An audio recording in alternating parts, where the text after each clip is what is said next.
Hey guys, SuperHorrorBro Mike here, and in today's Bendy and the Ink Machine video, we take a look at two questions many of you have asked me for a long time, with a double theory video in which I hope to explain my personal take on both.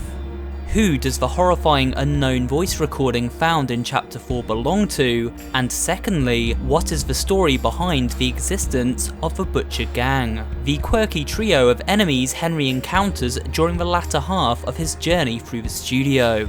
I've tackled most story points to do with Bendy and the Ink Machine in previous videos, although perhaps some of the older theories could do with updating, but these particular questions have never been fully addressed. So let's get started with a look at the mysterious audio log from Chapter 4. Take a listen.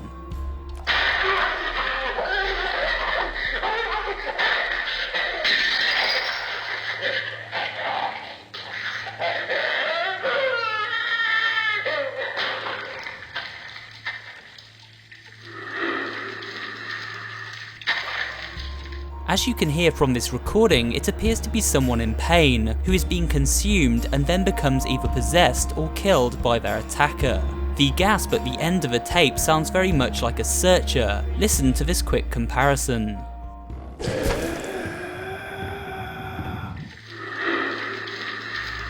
By listening to this clip, we have two options. We can either believe this is the sound of someone being attacked by a searcher, or perhaps somebody turning into one themselves. But before we tackle these two possibilities, who is the man in this recording?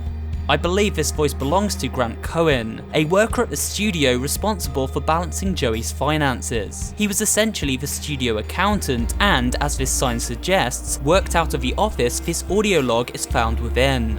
So it is logical to conclude that this is Grant on the tape, or perhaps somebody being attacked by Grant after he has made a dark transformation. This leads us to deduct that Grant most likely fell prey to Joey Drew's cruel ink experiments that dabbled in human resurrection, bringing his former workers back to the realm of the living as inky abominations in the pursuit of achieving perfection, the creation of living cartoons such as Boris. Judging by the audio log we find from Grant in Chapter 3, it seems he was well aware of something expensive being implemented into the studio. Apparently Mr. Drew has another large project in mind now, and it ain't gonna be cheap. It makes sense he would know about the money being spent on Joey's secret project, as after all he was the company accountant. However, it is unlikely he knew the story behind where all this money was going. Grant Cohen was probably not involved in the dark goings on at the studio in the same way the Gent Company and Thomas Connor were, so he wouldn't have realised his life was potentially in danger. However, he did seem to lose his mind over something. Look at the crazy ramblings plastered all over the walls of Grant's office. I can only assume from the content of these sentences that they came from Grant Cohen himself, as they fixate on money and taxes. It seems Grant snapped from the stress imposed on him by Joey to find a way to cover the enormous expense of his ink machine research. After all, not only did the ink machine need to be built, but entire research areas were also built beneath the studio, and it seems these new lower levels were created far underground, costing the company a great deal of money and in turn more stress on Grant as the company accountant to figure out where this money was coming from and to balance the books. We have heard people such as Henry and Bertram mention how Joey is a man of ideas, and only ideas. Joey is a man of ideas, and only ideas. When I agreed to start this whole thing with him, I thought there'd be a little more give and take. Instead, I give, and he takes. Mr. Drew may consider himself a dreamer, but in the end, he's the man who can see the island, but could never build the boat himself. This is because he has an idea but rarely thinks through the practicality of actually making it happen. He dreams too big and lets others suffer for it. Grant was just another worker who suffered at the hands of Joey's mistakes, and as we know, eventually the company fell into bankruptcy. There are two possibilities for what happened to Grant next.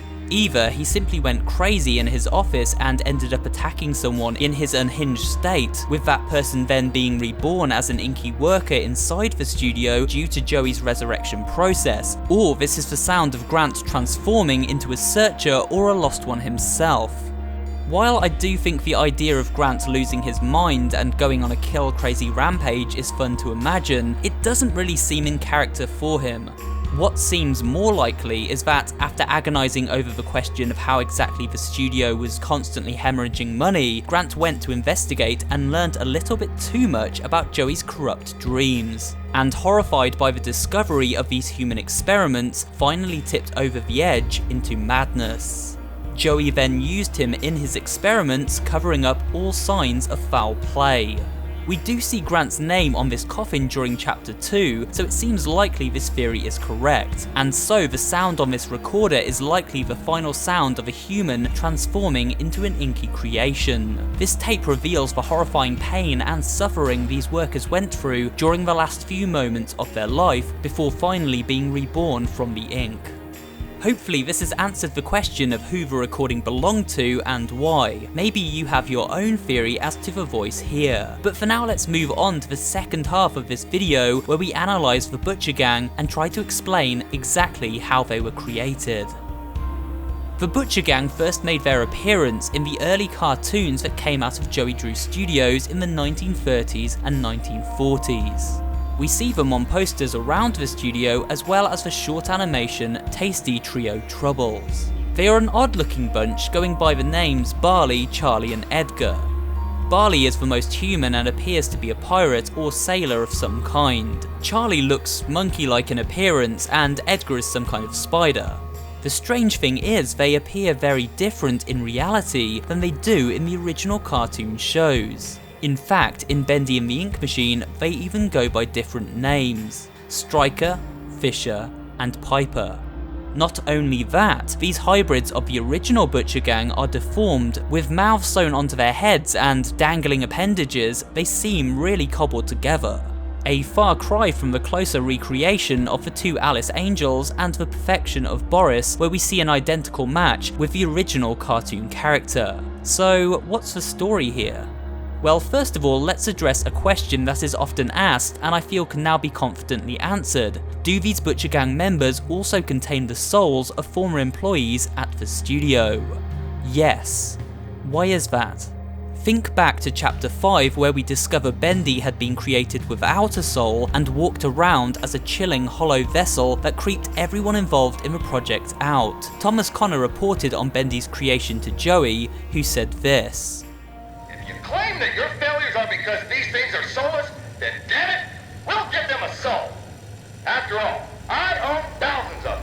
Joey decided that after the failure of creating Bendy, it would be inadvisable to create any more cartoons without the aid of a soul to go inside the template and bring it to life with some kind of personality. So it seems from then on, every experiment was completed using a human soul, or at least a soul of some kind. I feel this recording is proof enough that these Butcher Gang members did indeed have a soul inside their body, unlike Bendy himself. But whose soul? Well, if we do operate under the assumption that these creepy critters did have human souls inside them, we need to then consider who at the studio is the most expendable early on in the timeline of these experiments. Who at the studio did Joey Drew feel he could afford to literally axe and do without? To me it seems as though the workers on his toy production line would be an ideal candidate. This is because, as we know from toy maker Sean Flynn, many of the Bendy products, in particular the Alice Angel dolls, weren't selling. Not a scrap of that mess, he said. They probably have to melt it all down to be rid of it all. So Joey was paying the staff of his Heavenly Toys workshop to work on products that were only losing him money, which is pretty pointless. However, he then discovered he could use these useless staff members in the early stages of his experiments to breathe life into his inky creations. Why then were the Butcher Gang members the first creations Joey birthed from his ink machine after Bendy? We don't know for sure, but this would explain their strange and ghastly look. Unlike later experiments such as the Lost Ones, which retain a fairly human look, and Boris clones which were perfect in appearance, by contrast these three creatures appear to be cobbled together from bits and pieces lying around the studio. Plungers, torn clothing, exposed stitching, mouths sunk into the head, and random objects holding them together. These three creations were in no way carefully crafted.